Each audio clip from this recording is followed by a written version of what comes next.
Fix ಮಾಡಿಕೊಂಡು cinema ಮಾಡೋದು ಎಷ್ಟು ಒತ್ತಡ ಇರುತ್ತೆ ಅಂತ. ಯಾಕಂದರೆ ಈಗಿನ ಪರಿಸ್ಥಿತಿಯಲ್ಲಿ ದೊಡ್ಡ ಸಿನಿಮಾ ಅಂದರೆ 3 ವರ್ಷ 4 ವರ್ಷ ತಗೊಂಡ್ರು ಮಾತ್ರ ಅದು ದೊಡ್ಡ ಸಿನಿಮಾ ಅನ್ನೋ ಥರ ಆಗಿದೆ. ಹಾಗೇನಿಲ್ಲ ಸರ್, ಕೋಟಿ ಕೊಡೋ ಕಾರ್ ಕೂಡ 5 ಅಡಿ ಇರುತ್ತೆ, ಅಂದರೆ ದೊಡ್ಡದಲ್ಲ. ಬಟ್ ಒತ್ತಡ ಅಂತ ಬರಲ್ಲ sir. I think focal point ಅಂತ ಹಾಕ್ಕೊಂಡು ನಾವು ಈ ಡೇಟಲ್ಲಿ ಬರಲೇಬೇಕು ಅಂದಾಗ I think we are more disciplined. And ನಾನು ಲಾಸ್ಟ್ ಟೈಮ್ ಹೇಳಿದಾಗಲೇ ಒಂದು ಪ್ರತಿಯೊಬ್ಬರೂ ನಾನು ನಿಜವಾಗ್ಲೂ ಇಬ್ಬರಿಗೆ ಇದಕ್ಕೆ ತುಂಬ ಥ್ಯಾಂಕ್ಸ್ ಹೇಳಬೇಕಾಗಿರೋದು. ಮೇಯ್ನ್ಲಿ ಎಲ್ಲರೂ ಇದ್ದಾರೆ, ಅದ್ರಲ್ಲಿ ಮೇಯ್ನ್ಲಿ ಇಬ್ಬರು ವಿಜಯ್ ಆ್ಯಂಡ್ ಚಂದ್ರು. ಇವ್ರು ಮಲ್ಗೆ ಇಲ್ಲ ಇವರು. ಏನಕ್ಕೆ ಇದನ್ನು ಹೇಳ್ತಾ ಇದ್ದೀನಿ ಅಂದರೆ, ನಾನು ಒಂದು ಈ ಥರ ಮಾಡ್ಬೋದಲ್ವ ಸಿನಿಮಾ, ಇವತ್ತಿನ ಪರಿಸ್ಥಿತಿಯಲ್ಲಿ ಚೆನ್ನಾಗಿರುತ್ತೆ. ಯಾಕಂದರೆ ಬಡ್ಜೆಟ್ಸ್ ಕಮ್ಮಿ ಮಾಡೋಕ್ಕಾಗಲ್ಲ, ನಂಬರ್ ಆಫ್ ಡೇಸ್ ಕಮ್ಮಿ ಮಾಡೋಕ್ಕಾಗಲ್ಲ, ಯಾವುದೇ ಆರ್ಟಿಸ್ಟ್ ಹತ್ರ ಹೋಗ್ಬಿಟ್ಟು ನೀವು ಕಮ್ಮಿ ದುಡ್ಡು ತೊಗೊಳ್ಳಿ ಅನ್ನೋಕ್ಕಾಗಲ್ಲ, ಏನೇ ಒಂದು ಫೆಸಿಲಿಟಿ ಬೇಕು ಅಂತ ಅದ್ರಲ್ಲಿ ಕಾಂಪ್ರಮೈಸ್ ಮಾಡೋಕ್ಕಲ್ಲ. But we can always work with in time. ಹಾಗಿರ್ಬೇಕಾದ್ರೆ ನಾನು ಏನು ಇವರಿಬ್ಬರಿಗೆ ಕೇಳಿಕೊಂಡೆ, ನನ್ನ ಮಾತಿಗೆ ಒಂದು ದೃಢವಾಗಿ ಬಲವಾಗಿ ನಿಂತಿರೋದಂದ್ರೆ ನನ್ನ entire team, technical and actors. ಯಾರೂ ಒಂದು ಚೂರು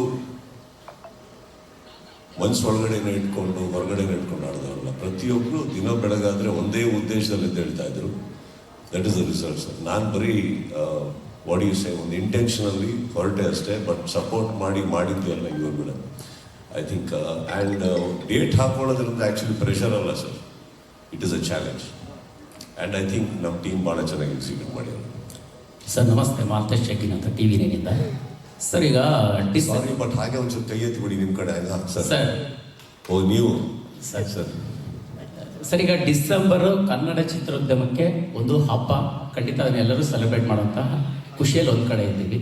ಬಟ್ ಚಿತ್ರೋದ್ಯಮದ ದೃಷ್ಟಿಯಿಂದ ಸ್ಯಾಂಡಲ್ವುಡ್ನ ಸೂಪರ್ ಸ್ಟಾರ್ಗಳ ಎಲ್ಲ ಸಿನಿಮಾಗಳು, ಶಿವಣ್ಣ, ಸುದೀಪ್ ಅವರು, ಉಪೇಂದ್ರ ಅವರು, ದರ್ಶನ್ ಅವರು, ಡೆವಿಲ್, ಸೊ ಈ ಎಲ್ಲ ಸಿನಿಮಾಗಳು ಒಂದೇ ತಿಂಗಳಲ್ಲಿ ಬರುವಂಥದ್ದು. 2 ಸಿನಿಮಾ ಒಟ್ಟಿಗೆ ಬರ್ತಾರೆ ಸರ್. 45 2 ಸಿನಿಮಾ ಒಟ್ಟಿಗೆ ಬರ್ತಾರೆ ಸರ್. ಅಂದ್ರೆ ನಾನು ಡಿಸೆಂಬರ್ ತಿಂಗಳು ಒಂದು ನಿಮಿಷ 2 ಸಿನಿಮಾ ಒಟ್ಟಿಗೆ ಬರ್ತಾ ಇರೋದು. ಇನ್ನೊಂದು ತುಂಬ ಹಿಂದೆ ಇವಾಗ ಬರ್ತಾ ಇದೆ, ಅಂದರೆ ಅದಾದ್ಮೇಲೆ 3 ವಾರ ಆದ್ಮೇಲೆ ಬರ್ತಾ ಇದೆ. ಸ್ಟ್ರೇಟ್ ಡಿಸೆಂಬರ್ 25th ಹೋಗೋಣ ಟಾಪಿಕ್.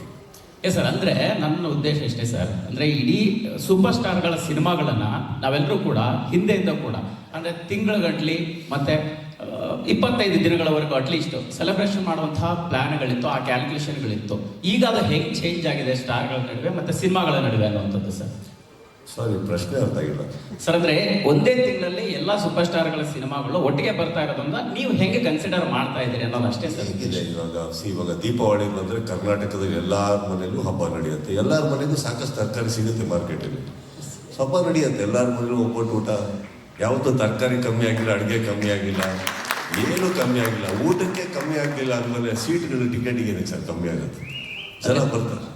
ಅಂದರೆ ಥಿಯೇಟ್ರ್ಗಳ ವಿಚಾರವಾಗಿ ಏನು ಸಮಸ್ಯೆ ಆಗ್ಲಿಕ್ಕಿಲ್ವಾ ಸರ್? ಹೇಗೆ ಅನ್ನೋದು ಆಗೋಗಿದ್ರೆ ಬರ್ತಾ ಇದ್ದೋ ಬ್ರದರ್ ಸರ್? ಆಗೋಗಿದ್ರೆ ಬರ್ತಾ ಇರಲಿಲ್ಲ ಥಿಯೇಟರ್ಗಳಿದೆ. ಇನ್ಫ್ಯಾಕ್ಟ್ ಎಲ್ಲ ಎಕ್ಸಿಬಿಟರ್ಸ್ಗೆ ಹೋಗಿ ಕೇಳಿ ಅವ್ರು ಎಷ್ಟು ಖುಷಿಯಾಗಿದ್ದಾರೆ ಅಂತ. ನಾವು ನೀವು ಮಾತಾಡ್ಕೊಳ್ಳೋದು ನಿಮ್ಮ ಪ್ರಶ್ನೆ ತಪ್ಪಲ್ಲ. ಎಕ್ಸಿಬಿಟರ್ಸ್ಗೆ ಹೋಗಿ ಕೇಳಿ ಎಷ್ಟು ಖುಷಿಯಾಗಿದ್ದಾರೆ ಅಂದರೆ ಇವಾಗ ಎಲ್ಲರೂ ಡಿಸೆಂಬರ್ ತಿಂಗಳಲ್ಲಿ ಆ ಖುಷಿ ನೋಡೋದಕ್ಕೋಸ್ಕರ ಅಟ್ಲೀಸ್ಟ್ ನಾವು ಪ್ರತಿ ಡಿಸೆಂಬರಲ್ಲೂ ದೊಡ್ಡ ಸ್ಟಾರ್ ಅಲ್ಲ, ಪ್ರತಿ ವಾರ ಇನ್ಮೇಲೆ ಬರಲೇಬೇಕು. I think that is the habit. Sir, ಇನ್ನೊಂದು 148 ದಿನಗಳ ಜರ್ನಿ, 110 ಲೊಕೇಶನ್, ಇದು ತುಂಬ ದೊಡ್ಡ ಚಾಲೆಂಜು. ಮತ್ತು ಇಷ್ಟೊಂದು ಸ್ಪೀಡಲ್ಲಿ ಸಿನಿಮಾ ಮುಗಿಸಿ ನಿಮಗೆ ಹಿಂದಿನ ಪ್ರಶ್ನೆ ಒಳ್ಳೆ ಉತ್ತರ ಕೊಟ್ಟೆ, ಅದಕ್ಕೆ ಒಂಚೂರು ಸ್ಮೈಲ್ ಬೇಡವಾ ಸರ್? ಖಂಡಿತ ಸರ್, ನೀವು ಯಾವಾಗಲೂ ಒಳ್ಳೆ ಉತ್ತರ ಕೊಡ್ತೀರಿ ಸರ್, ಅದ್ರ ಬಗ್ಗೆ ನಮ್ಗೆ ಡೌಟೇ ಇಲ್ಲ ಸರ್. ಹಾಗಾಗಿ ನಿಮ್ಗೆ ಜಾಸ್ತಿ ಖುಷಿ ಕೇಳ್ತೀವಿ ಸರ್. ಅದೇ 148 ದಿನ 110 ಲೊಕೇಶನ್, ಈ ದೊಡ್ಡ ಒಂದು ರಿಸ್ಕು ಮತ್ತು ಚಾಲೆಂಜು ನಿಮಗೆ ಹಿಂದಿನ ಎಲ್ಲ ಸಿನಿಮಾಗಳ ಜರ್ನಿಗಿಂತ ಇದು ಎಷ್ಟು ಸ್ಪೆಷಲ್ ಆಗಿತ್ತು? ಯಾಕೆ ಈ ರಿಸ್ಕ್ ಸುದೀಪ್ ಸರ್ ಲೈಫಲ್ಲಿ ಈ ಟೈಮ್ ಪೀರಿಯಡ್ಗೆ ಬಂತು ಅನ್ನುವಂಥದ್ದು ಸರ್? ಇಲ್ಲ ಸರ್, ಹಿಂದಿನ ಜರ್ನಿಯಿಂದನೇ ಇದು ಈಸಿ ಆಗಿದೆ. ಹಿಂದಿ ನಾನು ಮಾಡ್ಕೊಂಬಂದಿರೋ ಜರ್ನಿಯಿಂದನೇ ಇವಾಗ ಈಸಿ ಆಗಿದೆ. ಅಷ್ಟು ಜರ್ನಿ ಇರಲಿಲ್ಲ ಅಂದರೆ ಇದು ಈಸಿ ಆಗ್ತಾ ಇರಲಿಲ್ಲ. ಇಮ್ಯಾಚೂರ್ಡ್ ಒಂದು ಡಿಸಿಷನ್ ಆಗಿರೋದು. ಇವತ್ತಿಗೆ ನಾವು ಬರಬೇಕಾದ್ರೆ ನಾನು ಹೇಳಿದ್ನಲ್ಲ, ಈಗ ಫಸ್ಟ್ ಆಫ್ ಆಲ್ ನಾವೇನಾರು ಮಾಡ್ತೀವಿ ಅಂದರೆ ದೈಹಿಕವಾಗಿ ಫಸ್ಟ್ ನನ್ನ 2 ಕೈ ನನ್ನ 2 ಕಾಲ ಮೇಲೆ ನನಗೆ ನಂಬಿಕೆ ಇರಬೇಕು. ಅದಿಲ್ಲ ಅಂದಾಗ ನಾನೇನು ಮಾಡೋಕ್ಕಾಗಲ್ಲ. ನನ್ನ ಕೈ, ನನ್ನ ಕಾಲುಗಳು, ನನ್ನ ಮೆದುಳು, ನನ್ನ ದೇಹ ಎಲ್ಲ ಸಖತ್ತಾಗಿದ್ದಾರೆ. ನನ್ನ ಅಕ್ಕಪಕ್ಕ ಫಸ್ಟ್ ಕ್ಲಾಸಾಗಿ ಕೆಲಸ ಮಾಡಿದ್ದಾರೆ ಎಲ್ಲರೂ.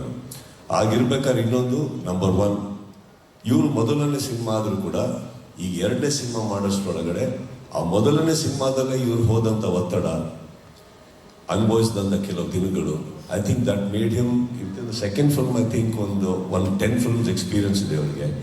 Chandru C is a fabulous DOP. ಸ್ಪೀಡಲ್ಲೂ ಮಾಡ್ತಾರೆ, ಸ್ಲೋ ಆಗಿ ಮಾಡಬೇಕು ಅಂದ್ರೂ ಇದೆ ಅವ್ರ ಹತ್ರ. But the way he executed, Shiv unbelievable. Last time ಒಂದು ಸೆಟ್ ಹಾಕಿದ್ದಾರೆ ಸಿನಿಮಾದಲ್ಲಿ. I can't believe that 4 days ಅಲ್ಲಿ ಹಾಕಿದ್ರು ಅವರಂಥದ್ದು. ಅಷ್ಟು ದೊಡ್ಡ shift in set. That means ಅವರಿಗೆ ಇದೆಲ್ಲ ಮಾಡೋಕ್ಕೆ ಯಾಕಾಯ್ತು ಅಂದರೆ ಅವರಿಗೆ ಇದ್ದಂಥ ಹಿಂದಿನ ಎಕ್ಸ್ಪೀರಿಯನ್ಸಸ್. ಈಗ ನಾನು ಬಂದಿರೋ ಜರ್ನಿಯಲ್ಲಿ this look very positive and possible. ಮಾಡೋಣ ಅಂತ ಅನ್ನಿಸ್ತು ನನಗೆ. ಆ್ಯಂಡ್ ಎಲ್ಲರಿಗೂ ಕೂತ್ಕೊಂಡು ಮಾಡಬೇಕಾದ್ರೆ I think we did it. Priya madam, ಇನ್ನೊಂದು 4 months 5 days. ನಾವು July 7th ಮಾಡಿದ್ದೀವಿ ಅಂದರೆ November 13th ಪ್ಯಾಕಪ್ ಮಾಡಿದ್ವಿ ಅಂದರೆ ಇಟ್ ಇಸ್ ನಾಟ್ 5 months.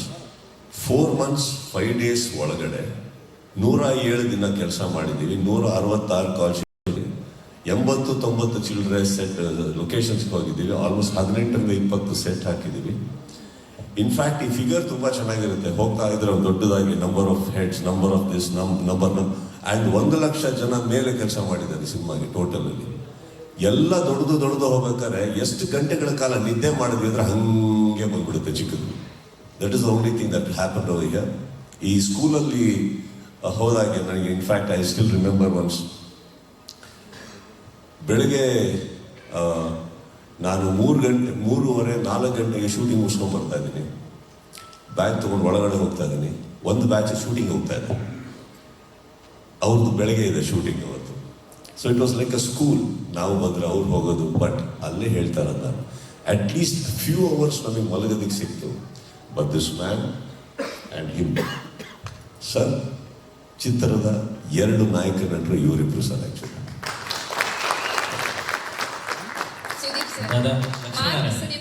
ಇಲ್ಲ, ಇವರೇನೋ ಇವ್ರಿಗೆ ಕೇಳಕ್ಕೆ ಹೋದ್ರಿ ಸರ್. ಆ್ಯಕ್ಚುಲಿ ಕೇಳ್ತಾ ಇದ್ದೆ, ಮೇಡಮ್ ಕೇಳಲೇಬೇಕು. ಮೇಡಮ್, ಅದೇ ಸುದೀಪ್ ಸರ್ ಸಿನಿಮಾನ ಡಿಸ್ಟ್ರಿಬ್ಯೂಷನ್ ಮಾಡ್ತಾ ಇರುವಂಥ ಸ್ಟೆಪ್ಪು ನಿಮಗೆ ಹೇಗೆ ಡಿಸೈಡ್ ಮಾಡಿದ್ದು, ಮತ್ತು ಸ್ಪೆಷಲಿ ಮಾರ್ಕ್ಗೆ ಹೇಗೆ ಪ್ಲ್ಯಾನ್ ಆಯಿತು ಅನ್ನುವಂಥದ್ದು ಸರ್ ಸಜೆಷನ್ನು, ಮತ್ತು ಅವರ ಸಿನಿಮಾ ಜರ್ನಿನ ನೀವಿಷ್ಟು ಹತ್ತಿರದಿಂದ ನೋಡ್ಕೊಂಡು ಬಂದಿದ್ದೀರಿ. ಈಗ ಈ ಸ್ಟೆಪ್ ಬಗ್ಗೆ ಮಾತಾಡೋದು ಮೇಡಮ್. ಯಾಕೆ ಸರ್? ಅದು ನಮ್ಗೊಂದು ಪ್ಲ್ಯಾಟ್ರಲ್ ಬಂದಿದೆ. ಆ್ಯಕ್ಚುಲಿ KRG ಸಂಸ್ಥೆಯವರು ನನ್ನನ್ನು ಸೇರಿಸ್ಕೊಂಡಿದ್ದಾರೆ. ಸೊ ಅವ್ರಿಗೆ ನಾನು ಥ್ಯಾಂಕ್ಸ್ ಹೇಳಬೇಕು. ನಾವು ಮ್ಯಾಂಗೋ ಬಚ್ಚ ಮಾಡಿರೋದ್ರಿಂದ we have work well as a team. So ಅವ್ರು ಬಂದು ಹೇಳಿದರು ಒಟ್ಟಿಗೆ ಮಾಡೋಣ ಡಿಸ್ಟ್ರಿಬ್ಯೂಷನ್ ಅಂತ. ಹಾಗಾಗಿ ನಾವು ಕಲಿಯೋಕ್ಕೆ ಒಂದು ಅವಕಾಶ ಆಗಿದೆ. ಆಮೇಲೆ ಇಂಥ ದೊಡ್ಡ ಆಪರ್ಚುನಿಟಿ ನನಗೆ ಸಿಕ್ಕಿರೋದ್ರಿಂದ, ಮನೆಯಲ್ಲೇ ಇರೋದ್ರಿಂದ ಸುಲಭ ಅಷ್ಟೇ. ಸುದೀಪ್ ಸರ್, ಮಾರ್ಕ್ ಸಿನಿಮಾದಲ್ಲಿ ಮಾರ್ಕ್ ನಮ್ಮನ್ನ ಹೇಗೆ ಕಾಡಬಹುದು ಒಂದು, ಮತ್ತೊಂದು ಸುದೀಪ್ ಸರ್ಗೆ ಎನರ್ಜಿ ಅನ್ನೋದು ಯಾವ ಅಂಗಡಿಯಲ್ಲಿ ಸಿಗುತ್ತೆ ಅಂತ ಹೇಳಿ. ಯಾಕಂತ ಹೇಳಿದ್ರೆ ನಿದ್ದೆ ಮಾಡಲ್ಲ, ಅಲ್ಲಿಂದ ಅಲ್ಲಿಗೆ ಜಂಪ್ ಮಾಡ್ತಾನೆ ಇರ್ತೀರಾ, ವರ್ಕ್ ಮಾಡ್ತಾನೆ ಇರ್ತೀರಾ. ಆ ಎನರ್ಜಿ ಅನ್ನೋದು ಎಲ್ಲಿ ಸಿಗುತ್ತೆ ಸರ್ ಅಂತ ಹೇಳಿ ಹೇಳಿದ್ರೆ ಏನ್ ಮಾಡ್ತೀರಿ? ಟ್ರೈ ಮಾಡೋಣ ಅಂತ ಸರ್. ಬನ್ನಿ ಮನೆಗೆ. ಅಲ್ಲಿಂದಲೇ ಸ್ಟಾರ್ಟ್ ಆಗೋದು JP ನಗರದಲ್ಲಿ ಎನರ್ಜಿ. ಆ್ಯಂಡ್ ಸೆಕೆಂಡ್ಲಿ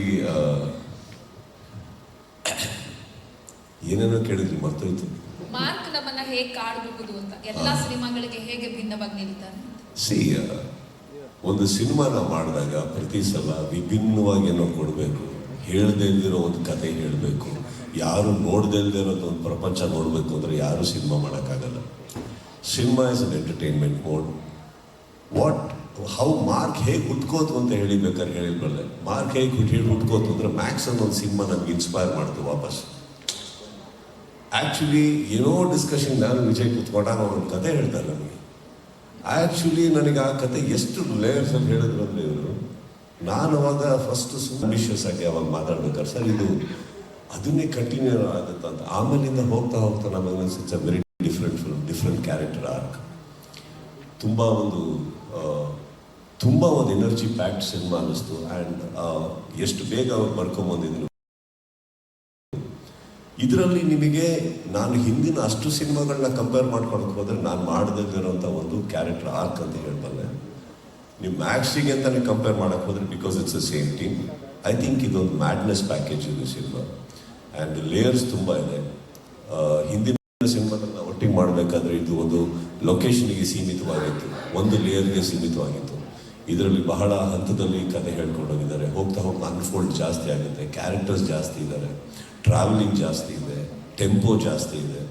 ಆ್ಯಂಡ್ ಮ್ಯಾಕ್ಸಲ್ಲಿ ನಿಮ್ಗೆ ಏನು ಸಿಕ್ತು ಅಂತ ಕೇಳಕ್ಕೆ ಹೋದರೆ ನಿಮಗೆ ಸಿಕ್ಕಿದ್ದು ನಿಮ್ಮ ಹೈ ವೋಲ್ಟೇಜ್ ಒಂದು ಎಂಟರ್ಟೈನ್ಮೆಂಟ್, ಕೊನೆ ಫಸ್ಟ್ ರೀಲಿಂದ ಲಾಸ್ಟ್ ರೀಲ್ವರೆಗೂ ಒಂದು ಗ್ರಿಪ್ಪಿಂಗ್ ಆಗಿ ಹಿಡ್ಕೊಂಡು ಕೂತ್ಕೊಳ್ಳೋಂಥ ಒಂದು ಪ್ಲಾಟ್. ಅದು ಖಂಡಿತವಾಗ್ಲೂ ತುಂಬ ಚೆನ್ನಾಗಿ ಹೇಳಿದ್ದಾರೆ. ಆ್ಯಂಡ್ ಕತೆ ಹೇಳಿದಾಗಲೂ ನನಗೆ ಈ ಥರ ನನ್ನ ಈಗ ನೀವು ಹೇರ್ ಸ್ಟೈಲ್ ನೋಡಿರ್ಬೋದು, ಎಲ್ಲ ಬೇರೆ ಥರ ಮಾಡ್ಕೊಂಡು ಕೂತಿದ್ದೆ. ಸೊ ನನ್ನ ತಲೆಗೆ ಫಸ್ಟ್ ಬಂದಿದ್ದೆ ಆ ಥರ ಇರಬೇಕು ಪಾತ್ರ ನೋಡೋದಕ್ಕೆ, ಒಂದು ಮ್ಯಾಡ್ನೆಸ್ ಬೇಕು ಅಂತ. ಹೋಗ್ತಾ ಹೋಯಿತು. ದೆನ್ ಐ ಥಿಂಕ್ ನನಗೆ ಇನ್ಫ್ಯಾಕ್ಟ್ ನನ್ನ ಕ್ಯಾರೆಕ್ಟರ್ ಏನು ಅಂದ್ಕೊಂಡಿದ್ದೆ ತಲೆಯಲ್ಲಿ ಚಿಕ್ಕದಾಗಿ, ತುಂಬ ಅದನ್ನು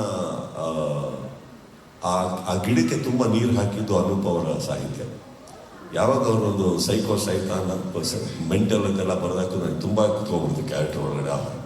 ತುಂಬ ಅದ್ಭುತವಾಗಿ ಬರೆದಿರೋ ಅಂತ. I think it's probably because ನಮಗೂ ಪ್ರಿಪರೇಷನ್ ಭಾಳ ಶಾರ್ಟ್ ಟೈಮ್ ಇರೋದ್ರಿಂದ I think everybody added on and that's how the character came up. And ಸಿನಿಮಾದಲ್ಲಿ ಆ್ಯಕ್ಚುಲಿ ವಿಜಯ್ ಹಾಗೂ ಮಿಕ್ಕಿದೆಲ್ಲ ಕೆಲಸನ ಇನ್ನೂ ಮ್ಯಾಚ್ಗಿನ್ನ 10 ಪಟ್ಟು ಜಾಸ್ತಿ ನೋಡ್ತೀರಂದ್ರೆ ತಪ್ಪಾಗಲ್ಲ. ಮೇಡಮ್, ನಿಮ್ಗೆ ಎಲ್ಲ ಹೆಂಡತಿಯರ ಒಂದು ಇರುತ್ತೆ, ಏನಪ್ಪ ಅಂದ್ರೆ ಗಂಡ ಕರೆಕ್ಟಾಗಿ ಟೈಮ್ ಕೊಡ್ಲಿಲ್ಲ ಮನೇಲಿ ಅಂದಾಗ ಒಂದು ಇರುತ್ತೆ, ಯಾಕೆ ಕೊಡ್ತಿಲ್ಲ ನೀನು ಇರ್ಬೇಕು ಅಂತ ಹೇಳಿ. ನಿಮಗೆ 100% ಆ ಒಂದು ಬೇಸರ ಇದ್ದಿರಬಹುದು ಅಂತ ನನಗೆ ಅನ್ಸುತ್ತೆ. ಸರ್ ಇಷ್ಟು ಬ್ಯುಸಿ ಇರೋದ್ರಿಂದ ಹೇಗೆ ಮ್ಯಾನೇಜ್ ಮಾಡ್ತೀರಾ ಅಂತ ಹೇಳಿ, ಟೈಮ್ಗೋಸ್ಕರ ಅವ್ರನ್ನ ಹೇಗೆ ಕೇಳ್ತೀರಾ ಟೈಮ್ ಕೊಡಿ? ಸಿನಿಮಾ ಮಾಡಿದ್ರೆ ಹಿಂಗೆ ಹಿಡಿತೀರ, ಮನೇಲಿದ್ರೆ ಕೆಲಸ ಮಾಡಲ್ಲ ಅಂತ ಹೇಳ್ತೀರ. ಏನಾರು ನೀವು ಹೊರಗೆ ಇದ್ದೇ ಇರುತ್ತಲ್ಲ ಸರ್, ಅದು ರೂಢಿಯಾಗಿಬಿಟ್ಟಿದೆ. ಈಗ ನಾನೇ ಸೇರ್ಕೊಂಡ್ಬಿಟ್ಟಿದ್ದೀನಿ ನೋಡಿ ಅವರೊಟ್ಟಿಗೆ, ಅದೇ ಬೆಸ್ಟ್. ಸುದೀಪ್ ಸರ್, ಒಂದು ಕನ್ಸರ್ನ್ ಅಂತ ಕೇಳ್ತಿರೋದು, ಕಾಲಿಗೆ ಏನಾಗಿದೆ ಅಂತ. ಅಲ್ಲಲ್ಲೇ ಬ್ಯಾಡದಿ ಜಾಗದಲ್ಲೆಲ್ಲ ತೊಗೊಂಡೋಗಿ ಇಡ್ತಾ ಇರ್ತೀವಲ್ಲ ಅಮ್ಮ. ಟೈಮ್ಗೋಸ್ಕರ ಅವ್ರನ್ನ ಹೇಗೆ ಕೇಳ್ತೀರಾ?